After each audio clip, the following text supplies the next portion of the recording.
ሰላም ጤና ይስጥልን። የተከበራችሁ የጉራጌ ኒውስ ኔትወርክ ተከታታዮች የሰዓቱን ዜና አሁን ጀመረ። የጉራጌ ኒውስ ኔትወርክ አዳዲስና ወቅታዊ ዜናዎች በጄኔን በሁሉም አማራጮች አድማጭ ተከታታዮች ይደርሳሉ። እሱም በእነዚህ አማራጮች ዜናዎቻችን እንዲከታተሉ በአክብሮት እየጠየቅን ወደ ዕለቱ ዜናዎች እናልፋለን። አብራችሁን ሁኑ። ቀዳሚውን በማረቆ ወረዳ ታጣቂዎችን በማደራጀት ንጹሃንን የሚያስገድሉ አመራሮች በክልልና በፌዴራል ደረጃ በስልጣን ላይ የሚገኙ ናቸው ተባለ። ማረቆ ወረዳ ምሽጋቸውን ያደረጉ ታጣቂ ቡድኖች በማደራጀትና በመርዳት ንጹሃን ዜጎችን እንዲገደሉ የሚያደርጉ አመራሮች በክልልና በፌዴራል ደረጃ በከፍተኛ የስልጣን ደረጃ ላይ የሚገኙ ግለሰቦች ናቸው ተብሏል። በጉራጌ ዞን ምስራቅ መስቃን ወረዳ እንሴኖ ከተማ መነሻቸው ማረቆ ወረዳ ያደረጉ የታጠቁ ቡድኖች በተደጋጋሚ ጊዜ ንጹሃን ዜጎች ይገድላሉ፣ አካባቢውንም እንዳይረጋጋ ያደርጋሉ። ታዲያ ከነዚህ ታጣቂ መደበኛ ቡድኖች ጀርባ በርካታ ባለስልጣን መኖራቸው የጄኔን ምንጮች ያስረዳሉ። መኖራቸው ወይም ምሽጋቸው ማረቆ ወረዳ ጋሮሬ የሚባል ቦታ ያደረጉ በዚሁ ቦታ ወታደራዊ ስልጠና የሚሰጡ ታጣቂ ቡድኖችን የሚመሩ በነጻነት እስከ ቆሼ ከተማ ድረስ የሚደርሱ የባለስልጣን ልጆችና ቤተሰቦች ናቸው ተብሏል። ሰሞኑን በእንሴኖ ንጹሃን ዜጎች የገደሉ ታጣቂዎችን የመራው ገዳዩ ግለሰብ ነብሱ ብሩ ይባላል። ይህ ግለሰብ የማዕከላዊ ኢትዮጵያ ክልል የኢንቨስትመንት ቢሮ ምክትል ኃላፊ የአቶ ብሩ አዳነ ልጅ መሆኑም የጄኔን ምንጮች አረጋግጠዋል። የአቶ ብሩ አዳነ ልጅ ነብሱ አዳነ ቀደም ሲል የመከላከያ አባል ነበርና ለዚሁ ጥፋት ጥሪ ተደርጎለት ከድቶ መምጣቱንም ተገልጿል። ከዚህ በተጨማሪም የክልሉ የግብርና ቢሮ ባለሙያ የሆነው የአቶ አባይነህ አንጀሎ ወንድም ታረቀኝ አንጀሎ ሌላኛው የገዳይ ቡድን አባል መሆኑም የሚዲያችን ምንጮች አስረድቷል። አቶ አባይነህ አንጀሎ ቀደም ሲል በወረዳው የሎዲስ አመራር የነበረና አንድ ሰው ገድሎ 4 ዓመት የታሰረ በወረዳው በነበረው የእርቅ ወቅት በይቅርታ የተፈታ በኋላ ወደ ክልል ለስልጣን ያደገ ግለሰብ መሆኑም ተገልጿል። ከጫካ እስከ ፌዴራል በተለይም ክልል ቢሮ ድረስ የተደራጁ አመራሮች የሚመሩት የሚደግፉት የታጠቀው ቡድን በመረጃ የተደገፈ ጥቃት የሚፈጽም መሆኑ ይህ ጥሩ ማሳያ ጭምር ነው ተብሏል። በዚህ የማያቆመው የተደራጀው አመራር ቡድን የአቶ አዳነ ብሩ ወንድም አቶ ወርጃሙ ብሩ በፌዴራል ደረጃ በስልጣን የሚገኝ ሌላኛውና ዋነኛው የአመራር ክንፍ ደጋፊ መሆኑም ተገልጿል። የቀድሞ የወረዳው አስተዳዳሪ አቶ ንጉሴ በወረዳው በተፈጸሙ ግድያዎችና መፈናቀሎች መጠየቅ ሲገባው ወደ ክልል አድጎ የክልሉ የንግድ ቢሮ አመራር በመሆን በቪኤት እየተጓዘ የጥፋት ስራው ያስቀጥለ እንደሚገኝም ምንጮች አስረድቷል። ይህ ከወረዳ እስከ ክልል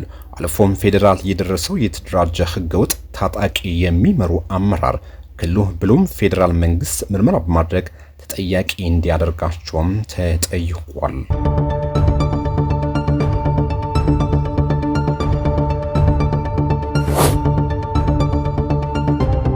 በቡታጅራ ከተማ የሰላምና ጸጥታ ስራን በዘላቂነት ለማረጋገጥ የሚያስችል የውይይት መድረክ ተካሄደ።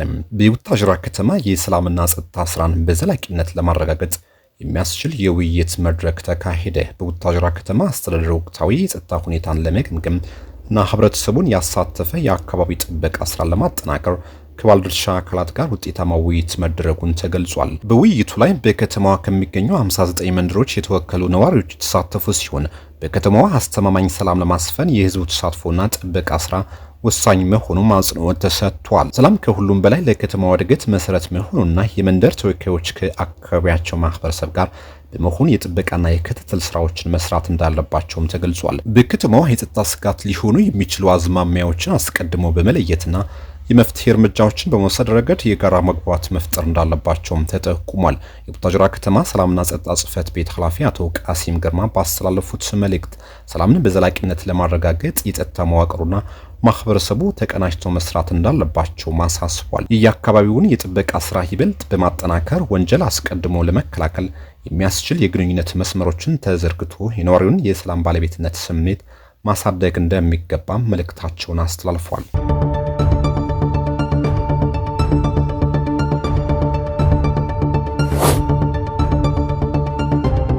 በእንደጋኝ ወረዳ በባለ ሀብትና በማህበረሰቡ ተሳትፎ የ6.5 ኪሎ ሜትር የመንገድ መሰረተ ልማት ስራ እየተሰራ መሆኑን ተጠቆመ። በጉራጌ ዞን እንደጋኝ ወረዳ በማህበረሰቡና በባለ ሀብቱ ንቁ ተሳትፎ ከሸርኮ አቃጫና አሳር እስከ እንሰዋ የሚያገናኘው 6.5 ኪሎ ሜትር የሚረዝመው የመንገድ መሰረተ ልማት ግንባታ በመካሄድ ላይ መሆኑን ተገልጿል። በባለ ሀብትና በማህበረሰብ ንቁ ተሳትፎ የሚሰራው ይህ የመንገድ ስራ የ6.5 ኪሎ ሜትር ርዝመትና የ12 ሜትር ስፋት ያለው ሆኖ በክልል ገጠር መንገድ ስታንዳርድ የሚሰራ እንደሆነም የወረዳው ትራንስፖርትና መንገድ ልማት ጽሕፈት ቤት አስታውቋል። ይህ የመንገድ መሰረተ ልማት ስራ በባለ ሀብትና በአካባቢው ማህበረሰብ ንቁ ተሳትፎ የሚሰራ ሲሆን እስካሁን ለአፈር ጥረጋና ቆረጣ ስራም ከ2.5 ሚሊዮን ብር በላይ ወጪ የተደረገበት ሲሆን ይህን መንገድ በአጭር ጊዜ ጠጠር የማልበስ ስራውን ለመስራት አስፈላጊውን ቅድመ ዝግጅት መደረጉንም ተገልጿል። መንገድ የሁሉም ልማት መሰረት መሆኑን በመረዳት እንደ ወረዳ በ2018 በጀት ዓመት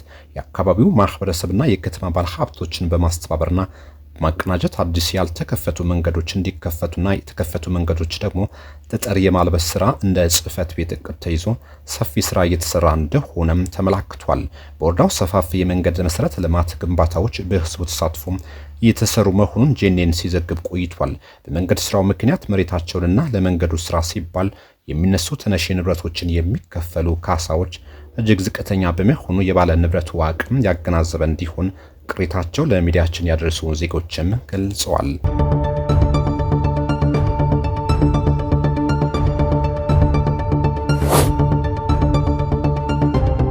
በማዕከላዊ ኢትዮጵያ ከ3.4 ቢሊዮን ብር በላይ በሆነ በጀት እየተገነባ የሚገኘው የመንገድ ፕሮጀክት አፈጻጸሙ ዝቅተኛና የህዝብ ቅሬታ ያለበት መሆኑ ተገለጸ።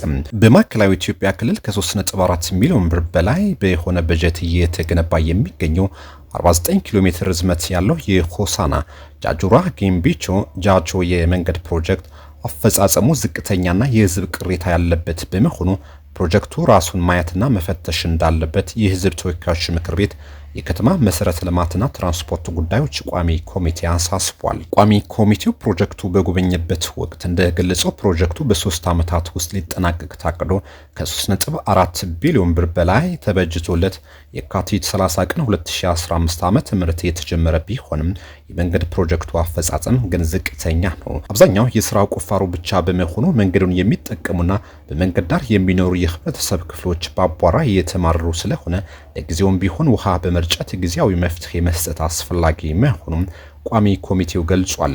የፕሮጀክቱ አማካሪ አሁንም የማስተካከያ እቅድ አውጥቶ በቅርብ ጊዜ መስራትና ብዙ የህዝብ ሀብት የፈሰሰበትን መንገድ በታቀደለት ጊዜና በጀት ለማጠናቀቅ መስራት እንደሚገባ ማሳስቧል።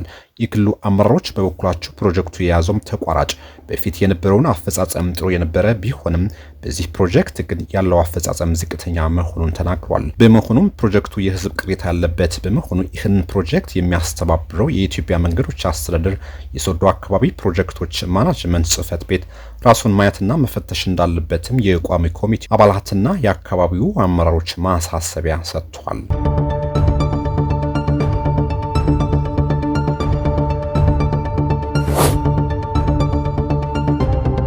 ህወሓት አስቸኳይ በሚል ባወጣው መግለጫ ዓለም አቀፉ ማህበረሰብ ማዕቀብ እንዲጥል ጠየቀ። ህወሓት ዓለም አቀፉ ማህበረሰብ ለትግራይ ተፈናቃዮች ሰብአዊ እርዳታ እንዳይደርስ በማስተጓጎሉ ባለስልጣናት ላይ ማዕቀብ እንዲጥል ባወጣው መግለጫ ጠይቋል። ፓርቲው የአፍሪካ ህብረት የሰላምና ጸጥታ ምክር ቤት በጉዳዩ ላይ ለመወያየት እንዲሰባሰብ ጭምር አሳስቧል። መንግስት የሚያስተጓጉለው አስቸኳይ የምግብና መድኃኒት አቅርቦት ያለ ምንም ቅድመ ሁኔታ ለትግራይ ተፈናቃዮች እንዲቀርብ የጠየቀው ህወሓት መንግስት ለተፈናቃዮች የምግብ አቅርቦት የነፈገበት ምክንያት የሚያጣራም ገለልተኛ ቡድን እንዲሰማራና የምርመራ ውጤቱም በ60 ቀናት ውስጥ ለህዝብ እንዲገለጽም ለዓለም አቀፉ ህብረተሰብ ጥሪ አድርጓል። መንግስት ተፈናቃዮች ወደ ቀያቸው የሚመለሱበትን የጊዜ ሰሌዳ በግልጽ እንዲያሳውቅ፣ ለተፈናቃዮች የገንዘብ ድጋፍ የሚሰበስቡ በጎ ፈቃደኛ ዜጎች መወንጀል እንዲያቆምና የያዘውን በግለሰቦች የተሰበሰበ ገንዘብ እንዲለቅ ዓለም አቀፉ ህብረተሰብ ግፊት እንዲያደርግም ጠይቋል።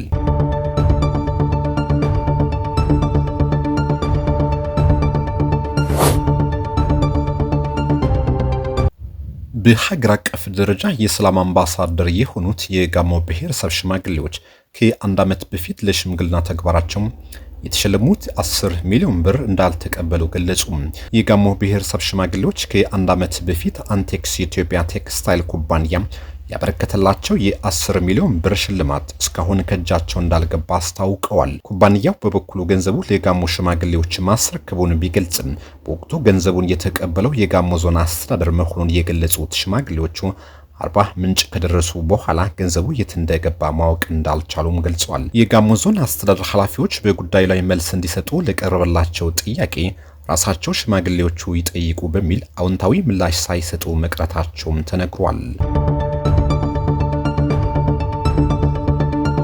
የተከበራችሁ ውድ የጉራጌ ኒውስ ኔትወርክ ተከታታዮች ለሰዓቱ የነበሩን ዜናዎች እነዚህ ይመስሉ ነበር።